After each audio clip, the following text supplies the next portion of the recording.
ఇక్కడ చూసారా బయటన వర్షం ఎంత బాగా పడుతుందో. ఒక 3 days బట్టి వర్షం బాగా పడుతుంది.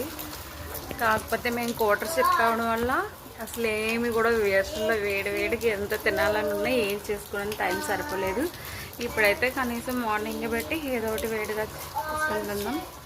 రండి, మిరపకాయలు ఉన్నాయి కానీ ఇప్పుడు టైం లేదు, సాయంత్రం చేసుకుందాం. ఇప్పుడు ప్రజెంట్ పాప్కార్న్ చేస్తున్నాం. కరెంటు పోయింది.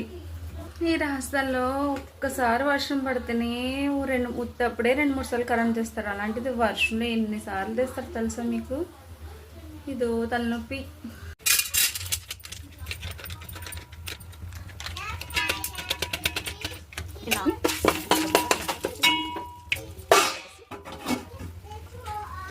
పాప్కార్న్ అయితే రెడీ అయిపోయింది, తినేస్తాం. చల్లి వర్షంలో పాప్కార్న్.